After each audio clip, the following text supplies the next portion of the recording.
الحمدللہ رب العالمین والصلاة والسلام علی رسولہ الکریم وعلی آلہ وصحبہ اجمعین وبعد۔ روزہ کن کن چیزوں سے ٹوٹ جاتا ہے، یہ ایک بہت بڑا سوال ہے۔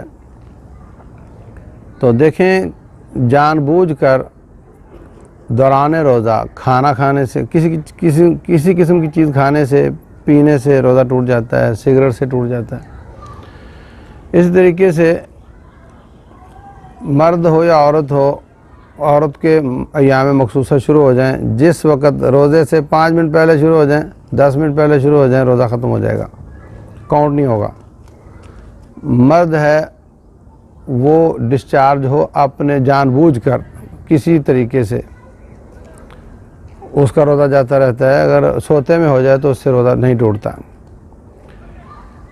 اور پھر جو جتنے بھی چیزیں اس میں جن کو لوگ روزہ توڑنے والا سمجھتے ہیں، جیسے اپنا لعاب وہ پی رہا ہے تو وہ کہتے ہیں ٹوٹ گیا، نہیں، بالکل نہیں ٹوٹا۔ انہیلر لینے سے نہیں ٹوٹتا۔ اسی طرح بسا اوقات مریض کو کوئی چیز دینی پڑتی ہے، قبض کشا، اس سے بھی نہیں ٹوٹتا، نیپ کہتے ہیں اس کو، یا نیپا کہتے ہیں۔ اسی طریقے سے بھاپ لینے سے نہیں ٹوٹتا۔ آنکھوں میں کسی قسم کے ڈراپس ڈالنے، کان میں ڈالنے، ناک میں ڈالنے، اس سے نہیں ٹوٹتا۔ البتہ اگر اس کا مزہ گلے میں محسوس ہو تو پھر اس کو تھوک دینا چاہیے، گلے سے وہ نیچے نہ جائے، تو انشاءاللہ ان چیزوں سے بھی روزہ نہیں ٹوٹتا۔ بعض علماء سعودیہ کے جیسے محمد بن صالح العثیمین رحمہ اللہ تھے، ان کا خیال ہے کہ ایسا انجیکشن جس میں غذائیت نہ ہو اس سے بھی نہیں ٹوٹتا۔ مثلا پین کلر لگا دیا تو اس سے روزہ نہیں ٹوٹے گا، لیکن اگر اس نے نیروبیون لگا دیا ہے، طاقت کا ٹیکہ ہے، یا اور بھی ویٹامن ہے، ملٹی ویٹامن ہے، ان سے ٹوٹ جائے گا۔ اور اگر خالی بیماری کے علاج والا انجیکشن ہے، وہ کہتے ہیں اس سے نہیں ٹوٹے گا۔ اگر یہ بات مجھے تو خیر سمجھ نہیں آتی، لیکن بہرحال ان کا یہ خیال ہے، اور بہت زیادہ اور بھی علماء اس پر ہیں کہ اس سے بھی روزہ نہیں ٹوٹتا۔ تو نہا لینے سے روزہ نہیں ٹوٹتا۔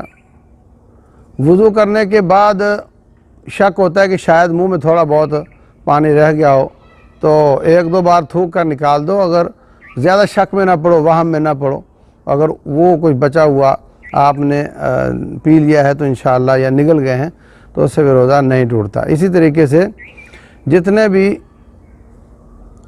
جو کچھ بھی ہم ہر وقت کھا پی رہے ہوتے ہیں، ان میں سے کوئی نہ کوئی چیز دانت میں رہ جاتی ہے بس اوقات۔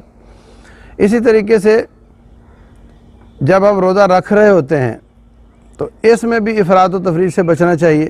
رسول اللہ صلی اللہ علیہ وسلم فرماتے ہیں کہ جب آپ کے سامنے کوئی برتن ہے تو ادھر سے اذان ہو گئی ہے، تو اس کو اس وقت تک نہ رکھو یہاں تک کہ اس سے اپنی حاجت پوری کر لو۔ اب اس میں پکڑا ہوا آپ کھا رہے ہیں، اس میں سے اذان شروع ہو گئی تو آپ اس کو اپنی حاجت پوری کر سکتے ہیں، اذان ہو رہی ہے اس کے باوجود کھا سکتے ہیں۔ لیکن اس کو لمبا کرتے رہنا، اور بعض کہتے ہیں جی جب تک اذانیں ہو رہی ہیں، تو اذانیں تو بعض لوگوں کی لمبی دیر تک چلتی ہیں، یہ طریقہ درست نہیں۔ ایک بات یہ بھی یاد رکھیں کہ جتنے بھی کیلنڈر ہیں ان میں 5 منٹ کی احتیاط ہوتی ہے۔ 5 منٹ تک جی ہم وقت سے پہلے اذان کہہ رہے ہیں تاکہ روزہ خراب نہ ہو، اور مغرب کی 5 منٹ لیٹ کرتے ہیں۔ اگر آپ سورج دیکھیں ڈوبتا ہوا، خصوصاً سمندر کے کنارے پر، تو وہ ڈوب چکا ہوتا ہے، 5 منٹ بعد اذانیں ہو رہی ہوتی ہیں۔ تو یہ جو احتیاطی 5 منٹ ہیں، اس دوران بھی اگر کوئی کھولتے وقت تھوڑا پہلے کھول لیا، یا شروع کرتے وقت تھوڑا 5 منٹ کا اس طرح وہ کھاتا رہ گیا، تو انشاءاللہ اس کا روزہ درست ہے، نہیں ٹوٹتا۔ اور اس میں خام خواہ کے وہم کا شکار نہیں ہونا چاہیے۔ اور ایک بات یہ بھی یاد رکھیں کہ جو کل کا دن ہے، اس میں جمعہ والے دن کا روزہ رکھنا اس لیے کہ ہو سکتا ہے یہ رمضان کا حصہ ہو، اور میں تاکہ گناہ گار نہ ہوں، تاکہ میرا روزہ نہ رہ جائے، تو یہ شک والے دن کا روزہ نبی صلی اللہ علیہ وسلم نے رکھنے سے منع فرمایا۔ فرمایا من صام یوما یشک فیہ فقد عصی ابا القاسم، یہ نافرمانی ہے۔ تو اس دن کا روزہ نہیں رکھنا چاہیے، وہم کا شکار نہیں ہونا چاہیے۔ جب لوگ روزہ رکھیں آپ بھی رکھ لو، اور جب لوگ روزہ افطار کر کے عید کریں تو آپ بھی ان کے ساتھ کر لو، واللہ اعلم وصلی اللہ وسلم وبارک علی نبینا محمد.